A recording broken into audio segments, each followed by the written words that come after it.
सभी तालियों से स्वागत करें। बोलिए संत सिंगाजी महाराज की जय। हाँ सज्जनों, बड़े सौभाग्य की बात है कि आज हमारे ग्राम में महापुराण परचरी का 5 दिवसीय आयोजन शुरुआत होने को है। ऐसे सभी क्षेत्रवासी ग्रामवासी माता और बहनों से अनुरोध है कि अधिक से अधिक संख्या में पधारें और इस कार्यक्रम को बनाएं। और हमारे परम पूजनीय संत मोहन जी महाराज के वचनों को ध्यान से सुने, ऐसी ज्ञान गंगा में गोता लगाए और इस कार्यक्रम को सफल बनाए, जीवन को सफल बनाए। ऐसे हमारे संत शिरोमणि मोहन बाबा आपके बीच पर आ रहे हैं और आप उनकी वचनों से कथा का पूरा आनंद लें। धन्यवाद।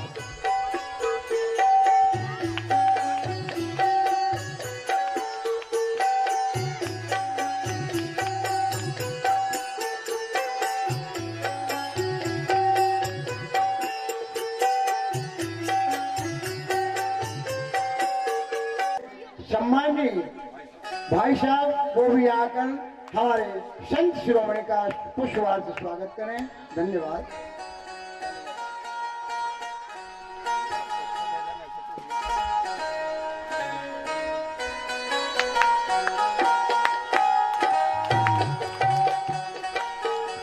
और साथ ही राजा से पधारे हमारे अतिथि वो भी यहाँ का सम्मान करें। उनके साथ ही हमारे परम पूज्य काका जी भोपाल से पधारे भैया जी ओमकार सिंह जी, हमारे पूज्य काका जी वो भी आकर संत शिरोमणि का स्वागत करें। धन्यवाद।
मेरे सिर पर सिंगार भरा, मेरे सिर पर सिंगार भरा, मेरे सिर पर सिंगार भरा, मेरे सिर पर सिंगार भरा, मेरे सिर पर सिंगार भरा, मेरे सिर पर सिंगार भरा, मेरे सिर पर सिंगार भरा, मेरे सिर पर सिंगार भरा, मैं सदा करत हूँ मुजरा, मेरे सिर पर सिंगार भरा, मैं सदा करत हूँ मुजरा,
प्रातः स्मरणीय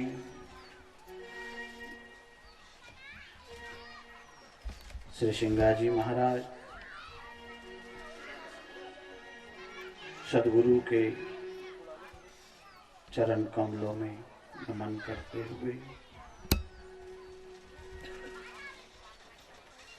पांडाल में बैठे हुए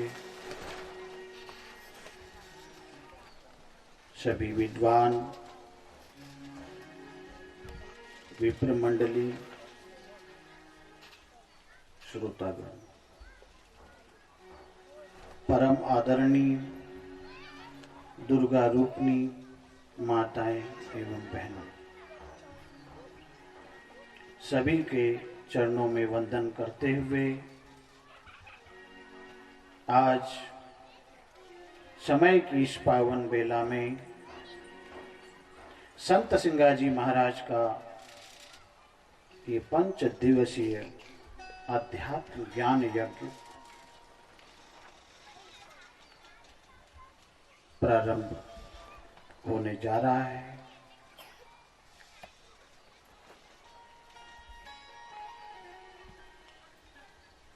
यह पुराण किसी विशेष व्यक्ति का नहीं है, कोई राजा महाराजाओं की कथा नहीं है। इस पुराण का नाम परचरी पुराण इसलिए दिया गया कि यह हमारा आत्मा का परिचय बताती है।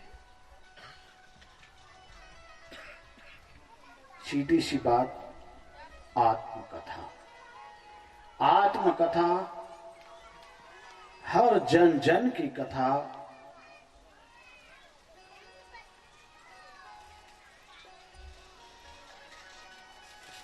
हमको अपने घर जाने का मार्गदर्शन, जीव कौन है, जीव कहां से आया है, यहां क्या करना चाहिए और जीव लौट कर कहां जाए, अपने आप का परिचय, खुद का, जिसकी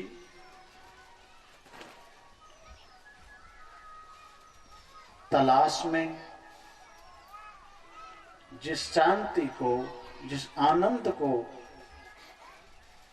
आत्मा अनंत काल से तलाशती आ रही है। बहुत लंबी यात्रा है।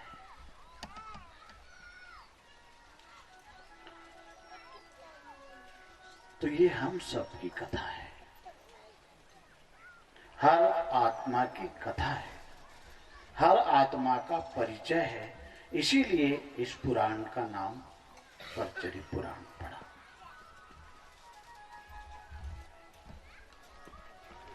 अध्यात्म विद्या, अध्यात्म विषय बड़ा उलझा हुआ विषय है।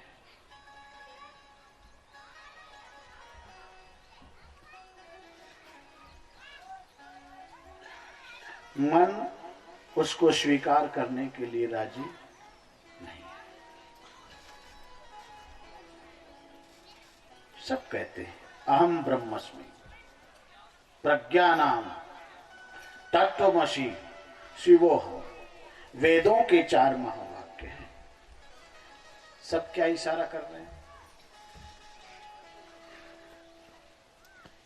कि मैं स्वयं ब्रह्म हूं। परंतु हम मानने के लिए राजी हैं नहीं। तो अपन 5 दिन में क्या करेंगे? मन को राजी करेंगे, प्रयास करेंगे मन को। और ये कथा मैं नहीं सुनाऊंगा, आप लोगों को भी उसका सहयोग करना पड़ेगा। क्योंकि वक्ता जब सुनाता है तो वक्ता अपने तरफ से कुछ नहीं सुना सकता। कथा श्रोता के तल पर होती है। श्रोता क्या चाहता है, श्रोता का भाव क्या है, कितनी जिज्ञासा है, कितनी तड़प है, वो उसकी जिज्ञासा और तड़प उससे निकालती है। हमारे यहां प्रमाण है, द्रोणाचार्य ने एकलव्य को नकार दिया कि मैं तुझे धनु विद्या नहीं सिखाऊंगा, तू शूद्र है।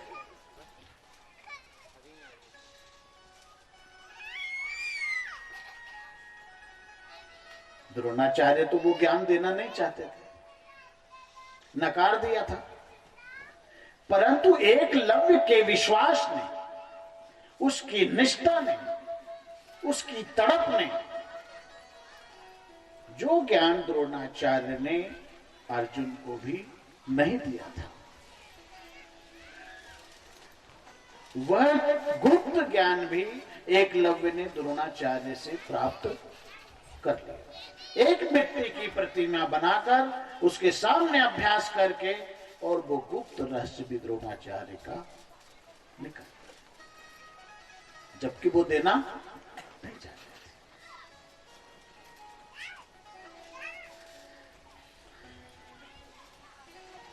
सुखदेव मौन थे, बोलते नहीं थे। मौन स्थिति में, अवधूत स्थिति में पूरे देश में भ्रमण करते रहते थे, कहीं टिकते नहीं थे। जैसे पानी धारावत बहते रहता है, इसी प्रकार सुखदेव जी भ्रमण करते थे। राजा परीक्षित को श्राप लगा कि 7वें दिन तक्षक धसेगा। महात्मा राजा था, संतों का, गौ ब्राह्मण का सेवक था, चक्रवर्ती सम्राट था उस समय का। बड़े बड़े विद्वान ऋषि मुनि एकत्रित हुए कि इसको इस पीड़ा से कैसा बचाया जाए।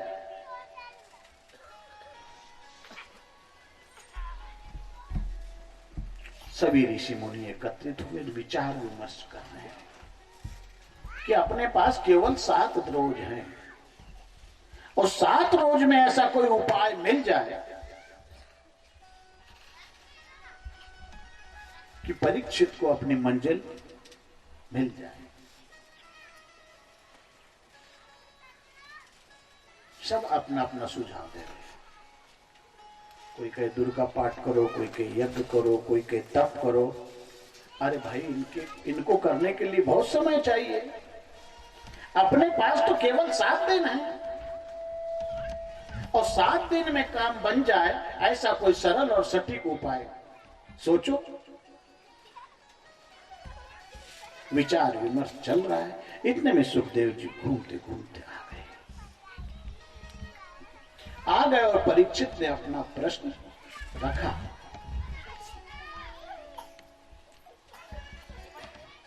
क्या परीक्षित की जिज्ञासा थी, क्या तड़प थी। बोलना शुरू किया।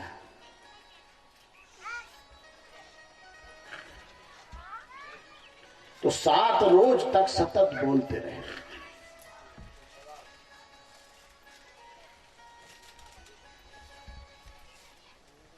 तो तक्षक नहीं आया भागवत सुनने से। भाई, भागवत सब लोग सुनी है, तक्षक भागवत सुनते हुए भी मान गया क्या? तो परीक्षित किस लिए कथा सुन रहा है? परीक्षित का उद्देश्य क्या है भागवत श्रवण करने का? मरने से बचने का। और कथा ने मरने से बचा पाई क्या? तक्षक को कोई रोक पाया? बहुत इंतजाम किया था तक्षक को रोकने के लिए, बहुत पहरे लगाए थे, बड़े बड़े वैद्य आए संजीवनी बूटियां ले लेकर कि ऐसा नहीं होने देंगे, पर फिर भी हुआ कि नहीं। तो हमारा सत्संग का सुनने का प्रयोजन क्या है? हमारे महापुरुषों ने जो सत्संग कथा भागवत का जो श्रवण किया है, उनका लक्ष्य क्या था? ये तर्क इसलिए दे रहा हूं कि हमारा उद्देश्य क्या है सत्संग का। क्या धन बचाने के लिए कथा सुनते हैं? मान बढ़ाने के लिए कथा सुनते हैं? बीमारी ठीक करने के लिए कथा सुनते हैं? दुकान चलाने के लिए कथा सुनते हैं, आमदनी बढ़ाने के लिए कथा सुनते हैं, पुत्र प्राप्ति के लिए कथा सुनते हैं। उद्देश्य क्या है कथा का?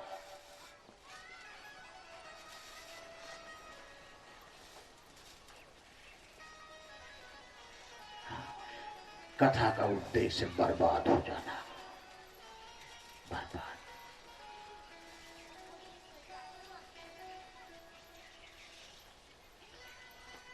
बर्बाद का मतलब समझते हैं?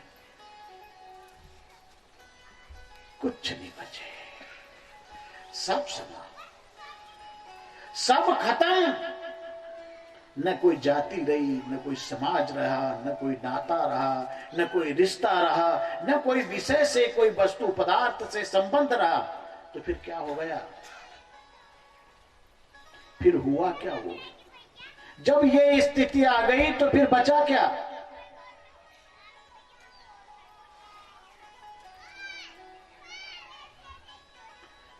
तो हमको इस भौतिक तत्ववाद के विषय से कथा ऊपर उठाती है। हाँ, इन विषयों से ऊपर ले जाती है कि तू अपने स्वरूप में पहुंच, तू अपने आप को जान। हमें अपनी ताकत याद दिलाती है। अपन अपने बल को भूले हुए हैं। हमको अपनी ताकत का ज्ञान ही नहीं है कि मैं कौन हूं। आप क्या हो? आप शरीर हो। भाई, शरीर की तो परिभाषा तुलसीदास जी ने नहीं की है, जीव की है। जीव क्या है? जीव किसका अंश है? बोलो। ईश्वर का। तो ईश्वर का अंश ईश्वर नहीं हो सकता तो क्या जीव हो सकता है? कौन हुआ वो? ईश्वर का अंश क्या जीव हो गया? ईश्वरी है ना। पर तुम अपने आप को ईश्वर मानने के लिए राजी हो? ईमानदारी से बताना, हो राजी? नहीं, क्योंकि हम इस चमड़े से जुड़ गए, पंच तत्व तीन गुण में उलझकर, और हमने अपनी ब्रह्मता को खो दी कि मैं कौन हूं, मैं कहां से आया हूं और मैं कहां जाऊंगा, मेरा निवास क्या है, ये जगत क्या है। ये भ्रांति की दीवार बीच में खड़ी हो गई। तो अपन 5 दिन में क्या करेंगे? जैसे परीक्षित की दीवार सुखदेव ने तोड़ दी और परीक्षित को मरते हुए दूसरे लोगों ने देखा, लेकिन परीक्षित को अपना मरण नहीं लगा, वो अमर तत्व को प्राप्त हो गया। हाँ, ये कथा कोई शब्द नहीं है, ये अमृत है। हाँ,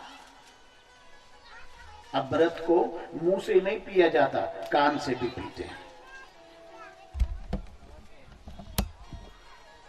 ये कथा कान से पियो, अब पीकर आत्मा राम हो जाओ। अब जब आत्मा राम हो जाओगे तो कोई तक्षक तुमको ढस सकता है, कोई शस्त्र तुमको काट सकता है, कोई काल तुमको छू सकता है। शरीर की बात नहीं कर रहा हूं। अपने मूल में जब पहुंचोगे, जब अपने स्वरूप का बोध हो जाएगा, और वही हमारे जीवन का परम लक्ष्य है। बाकी तो सब प्रकृति की योजना है, प्रकृति सब कुछ कर रही है, हमको कुछ नहीं करना है। हमारे हाथ में केवल भजन है, केवल प्रभु प्राप्ति ही हमारा लक्ष्य है। मम दर्शन फल परम। हमारे जीव का उद्देश्य क्या है? इस शरीर का उद्देश्य क्या है यहाँ आने का? क्या बच्चे पैदा करना, घर मकान बनाना, मल मूत्र त्यागना, खाना पीना, सोना जागना? यही हमारे जीवन का उद्देश्य है। इसीलिए परमपिता परमात्मा ने यह सुंदर मानव शरीर दिया है। हाँ, ये नर्तन नर से नारायण बनने के लिए मिला है, नर से नरक में जाने के लिए नहीं है। इसलिए हम अपनी ताकत को जाने। तो ये कथा 5 दिन में सिंगाजी बाबा अपनी वाणी के माध्यम से हमें जीव से शिव की तरफ ले जाएगी कि तू कौन है। ये 5 तत्व और 3 गुण से ऊपर उठाएगी और अपने मूल में ले जाएगी।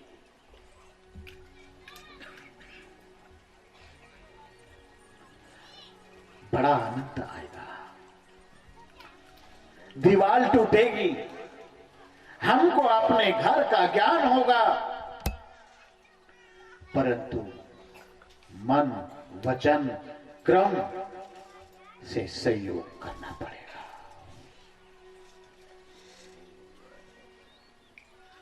आपका निष्ठा, आपकी तड़प, आपकी जिज्ञासा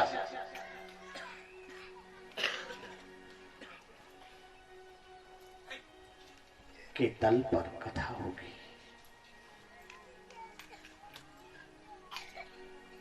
आप जो चाहोगे मिलेगा। ये वाद्य रखे हैं, ये मृदंग, तबले, हारमोनियम, जितने भी वाद्य हैं मन से बजते हैं। बिना बजाए बजेंगे क्या? नहीं बजेंगे। और कोई अड़ंग आ गया बजाने वाला तो अच्छा लगेगा क्या? राग है उसमें, पर उसमें से राग निकालने वाला कलाकार चाहिए। वो आप जैसा बजाओगे वैसा बजने के लिए राजी है। क्या बजाना चाहते हो? तो श्रोता तो एक वाद्य से ज्यादा और कुछ नहीं हो सकता। वक्ता एक वाद्य की तरह है। बजाना तुमको है 5 दिन, हम तो एक वाद्य हैं। तुम कैसे बजाओगे, इससे क्या राग निकालोगे, क्या सुनोगे, वो आपके तल की बात है।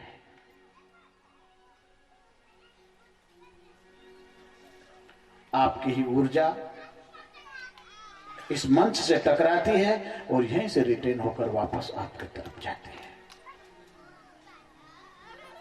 हम तो एक ट्रांसलेटर हैं, एक टेप रिकॉर्डर हैं, यहां से शब्द उठाकर आप तक पहुंचाने वाले। न हमारी इसमें कोई महानता है, न कोई महापुरुष है, न कोई हमारा जप है, न कोई तप है, न कोई हम बहुत बड़े विद्वान पढ़े लिखे शास्त्रों का ज्ञान है। जो भी मिलेगा आपको वो आपकी जिज्ञासा के अनुसार मिलेगा, आपकी निष्ठा के अनुसार मिलेगा। और जितनी मेरे गुरु की मेरे ऊपर कृपा हुई है, उन्होंने जो प्रसाद मुझे दिया है, मैं उसमें देने में जरा सी भी झिझक और कंजूसी नहीं करूंगा। तन मन धन पूरा अर्पण कर दूंगा।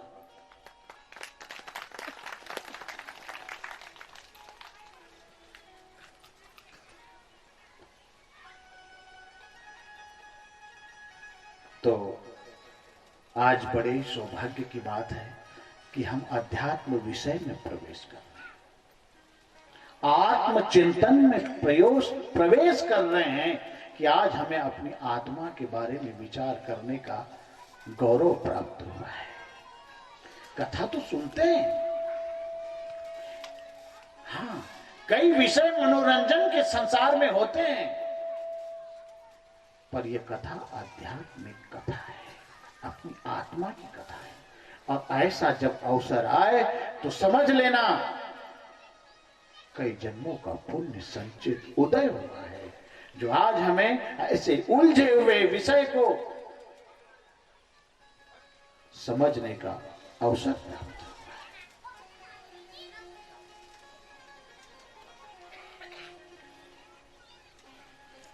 है। जिन जिन लोगों ने इस कार्यक्रम को, इस आयोजन को इस मोड़ पर लाकर जो खड़ा किया है, जिन लोगों ने तन मन धन से इस आयोजन में सहयोग दिया है, प्रत्यक्ष अप्रत्यक्ष रूप से, ऐसा नहीं है कि कोई सामने दिखेगा तो ही सहयोग होगा, कई लोग अप्रत्यक्ष रूप से भी सहयोग दे रहे हैं। तो हम हृदय से उनका अभिनंदन करते हैं, कामना करते हैं कि सिंगा जी महाराज उनको सद्बुद्धि प्रदान करें, उनको धन्य धान्य से, ज्ञान वैराग्य से और प्रोत कर दें, ताकि ऐसा ज्ञान यज्ञ करवाते रहें। सुनना और सुना देना बड़ा पारमार्थिक काम है। अपना धन सत्कार्य में खर्च कर देना। तिजोरियां भरी है लोगों के यहां, धन की कमी नहीं है, अपार धन है, पर उनका बाप का नहीं है कि वो धर्म के खाते में 1 रुपए भी खर्च कर दें। नहीं कर सकते, उनका है ही नहीं तो करेंगे क्या? नहीं दे सकते। वही धन धन्यवाद के पात्र है जो परमार्थ में लगे, परहित में लगे, निर्धन को मदद करने में लगे, रोगी को दवा देने में लगे, विद्याहीन को विद्या देने में लगे, अज्ञानी को ज्ञान देने में लगे, भूखे को भोजन देने में लगे, निर्वस्त्र को वस्त्र दान करने में लगे। वही धन धन है। बाकी कचरा है, किस काम का नहीं है, क्या काम में आएगा? कोई साथ में रख के ले जाते हैं कि 100-200 एकड़ जमीन आपके साथ रख देंगे, 2-4 बच्चे रख देंगे साथ में, कुछ नहीं। नंगे आए हैं और नंगे ही जाएंगे। इसलिए धन्यवाद है उन लोगों को जिनने इस आयोजन को इस मोड़ पर लाकर खड़ा किया है, जो लोगों को सत्संग श्रवण करवाता है। इससे बड़ा पुण्य का कार्य इस संसार में और कुछ नहीं है, जो भटके हुए जीव को अपने घर का मार्ग मिल जाए। तो आज कथा के माध्यम से सिंगाजी बाबा की जन्म की कथा का प्रसंग सुनाया जाएगा। आदि पुरुष जब किया विचारा, दुखी जीव सब देखी अपारा। भारत भूमि पाप छाई, संत रूप धर करो सहाई। देश गोंडवाना बहु दुख पावे, गौ जोते और भूमि बनावे। हिंसा करे गौ जो मारे, चारों वर्ण कर्म यश धारे। सत्य लोक में हंस बुलाए, जीव उबारन हेतु पठाए। श्रृंगी ऋषि अवतार है भाई, सिंगाजी नाम धर भक्ति दृढ़ाई। सत्य धर्म की बांधो मर्यादा, दया भक्ति और ज्ञान अगाधा। आदि पुरुष जब किया विचारा, दुखी जीव सब देखी अपारा।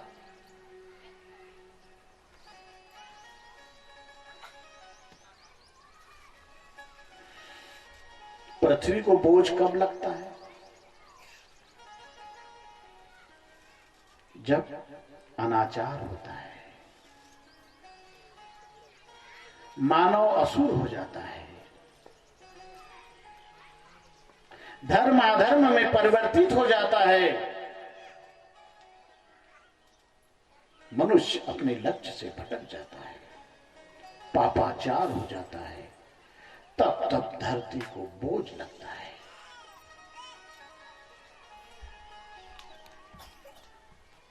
15वीं 16वीं सदी में हमारे भारत के अंदर ऐसी स्थिति बनी कि मां धरती ने गौ का रूप धारण किया और उस परम पिता परमात्मा आदि पुरुष के पास पहुंची कि प्रभु, मुझसे बोझ सहन नहीं होता, कुछ उपाय कीजिए।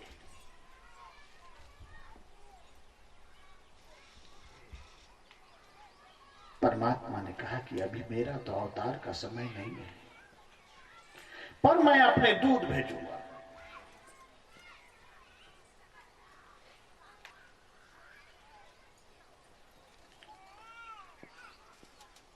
दूत आते हैं, अपने देश का दूत खबर लेकर विदेश में जाता है और विदेश का दूत अपने देश में आता है। पहले भी राजदूत चलते थे, आज भी। तो ये महापुरुष जो होते हैं, संत जो होते हैं, वो परमात्मा के दूत होते हैं, संदेश वाहक। उस ब्रह्म का संदेश लेकर इस धरती पर मानव रूप में आते हैं। धरती मां की प्रार्थना स्वीकार परमात्मा ने की और सत्यलोक में एक मीटिंग रखी, सभी महापुरुषों को आमंत्रित किया और अलग अलग प्रांतों में जहां जैसा समाज बसता था, जैसी भाषा का चलन था, जैसा व्यवहार था, जैसा समाज था, उसी रूप में संतों को धरती पर भेज रहे। पंजाब में गुरु गोविंद सिंह जी, नानक जी आए और उन्होंने उस ब्रह्म ज्ञान को पंजाबी भाषा में लोगों को अवगत कराया और भटके हुए लोगों को मार्गदर्शन किया। उत्तर प्रदेश में कबीर आए, उन्होंने यूपी भाषा में उस ज्ञान को समझाया। राजस्थान में मीरा, दादूजी महाराज, जंबेश्वर, अनेक संत राजस्थान में आए, उन्होंने राजस्थानी भाषा में उस ज्ञान को समझाया। वहां का जैसा चलन था, जैसी भाषा थी, जैसा व्यवहार था, उसी व्यवहार में तर्क देकर उस ज्ञान को वहां सिद्ध किया। महाराष्ट्र में संत तुकाराम, एकनाथ, नामदेव, ज्ञानेश्वर, सहजो, मुक्ता, अनेक संत महाराष्ट्र में आए और मराठी भाषा में उन ज्ञान का निरूपण किया। जहां जैसा प्रांत था, जैसी भाषा थी, संत आए। परंतु हमारे निमाड़ प्रांत की जब बारी आती है, इसको गोंडवाना प्रांत माना जाता था 500 वर्ष पहले। यहां इतने आसुरी वृत्ति के लोग बसते थे कि यहां कोई आने के लिए राजी नहीं है। दुराचारियों में आने के लिए बहुत पावर चाहिए, उनको अज्ञान मिटाने के लिए बहुत शक्ति चाहिए।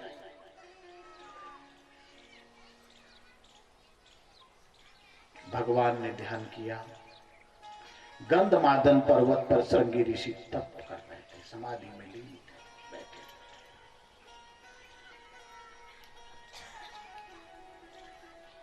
मूसलाधार बारिश की, समाधि को जगाने का प्रयास कर रहे हैं, पर मूसलाधार बारिश का श्रृंगी ऋषि के तप के आगे कोई प्रभाव नहीं पड़ा। तप में इतना तेज होता है,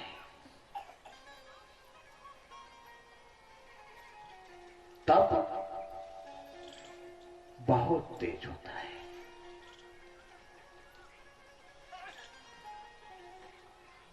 तप में बहुत शक्ति होती है। पांडव देखने मात्र से पैदा हुए व्यास जी के, खाली आंख खोलकर ऐसा देखा था, देखने मात्र से पांडवों की उत्पत्ति हो गई। तप वो ताकत रखती है कि जो बोल दे जबान से वो हो जाए। तप में इतना तेज होता है, जैसे गर्म तवे पर पानी की बूंद पड़ती है और सूख जाती है, इसी प्रकार इंद्र की मूसलधार बारिश का श्रृंगी ऋषि के तप पर कोई प्रभाव नहीं पड़ा।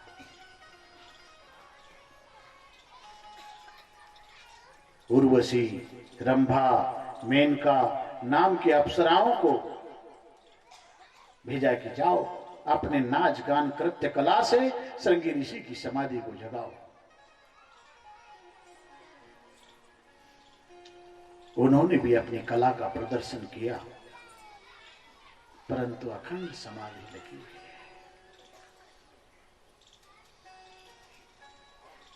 वो क्या करते थे, 12 महीने में एक दिन उनकी समाधि खुलती थी और वो एक चंदन के वृक्ष में एक जीभ लगा लेते थे, तो शरीर को 12 महीने की एनर्जी मिल जाती थी और पुनः समाधि में बैठ जाते। उस दिन अप्सराओं ने चाल की और उस चंदन के वृक्ष में मधुमक्खियों का शहद लपेट दिया।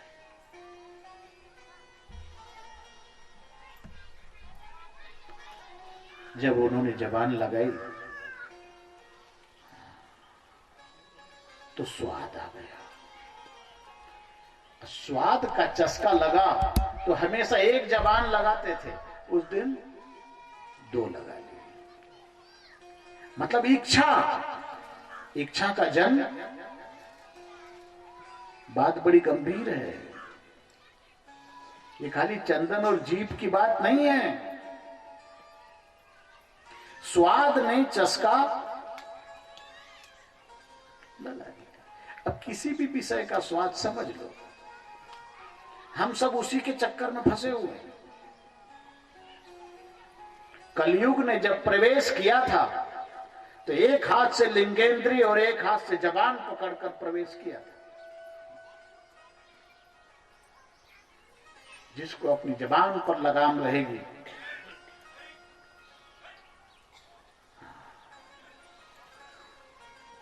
वातावरण का भी बहुत प्रभाव पड़ता है।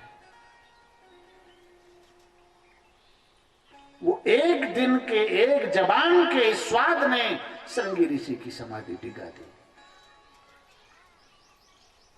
सत्यलोक में परमात्मा के पास पहुंचे, परमात्मा को कई प्रकार की खरी खोटी बातें कही कि प्रभु मैं तो तप कर रहा था, ऐसी क्या आवश्यकता पड़ी जो आपने मेरी समाधि भंग करने के लिए इतना उधमपड़ मचाया। अप्सराएं भेजी, बारिश की,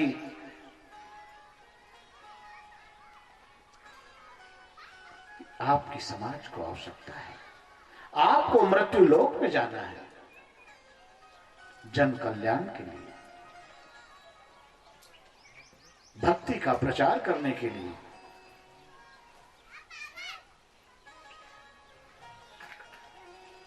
शरीर कांपने लगा मृत्यु लोक का नाम लेने से कि प्रभु मृत्यु लोक में जाना तो सरल है, पर वहां से लौटना बड़ा कठिन है।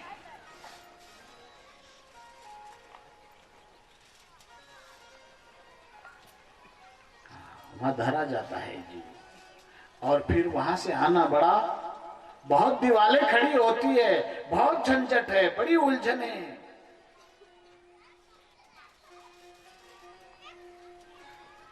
वहां से लौटना बड़ी मुश्किल की बात है। मैं नहीं जाना चाहता था, जाना तो पड़ेगा। परहित के लिए हमारे महापुरुषों ने अपना जीवन का परित्याग कर दिया। अम्बरीश, दधीची, जिन्होंने लोक कल्याण के लिए अपना संपूर्ण शरीर देवताओं को समर्पित कर दिया, जिनकी हड्डी के आयुध बनाए गए थे, शस्त्र बनाए गए थे, ऐसे ऐसे महापुरुष हमारी इस भारत भूमि पर हुए हैं, जिन्होंने अपने आप को लोक हितार्थ के लिए मिटा दिया।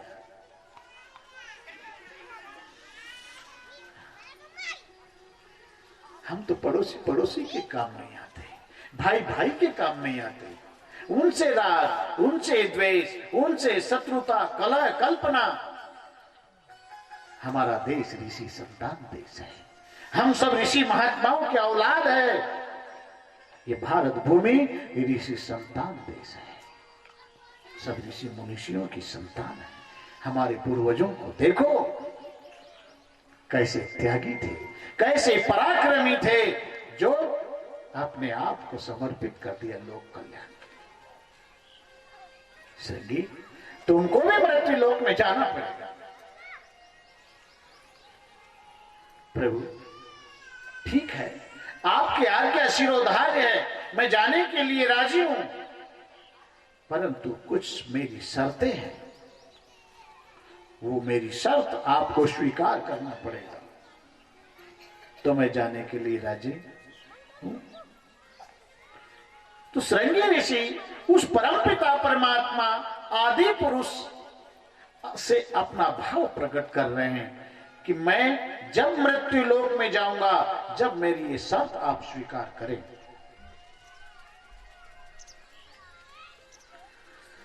तो मैं तो दुआली बनूं तेरा नाथ जी, मैं तो दुआली बनूं तेरा, मैं तो दुआली बनूं तेरा नाथ जी, मैं तो दुआली बनूं तेरा, मैं तो दुआली बनूं तेरा नाथ जी, मैं तो दुआली बनूं तेरा, मैं तो दुआली बनूं तेरा नाथ जी, मैं तो दुआली बनूं तेरा। साहेब मेरा नाथ जी, मैं तो दुआली बनूं तेरा, साहेब मेरा नाथ जी, मैं तो दुआली बनूं तेरा, साहेब मेरा नाथ जी, मैं तो दुआली बनूं तेरा, साहेब मेरा नाथ जी, मैं तो दुआली बनूं तेरा।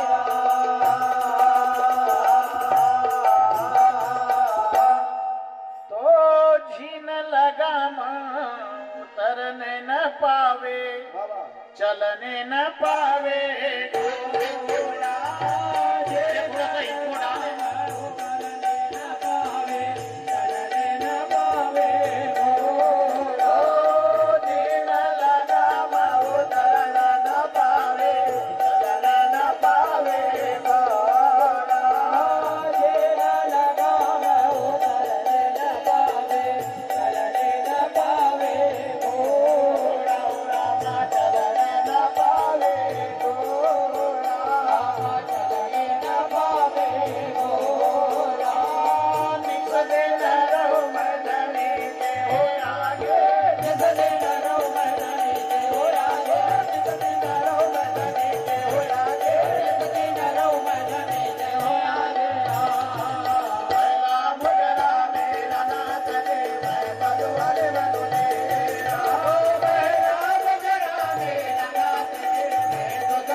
सदा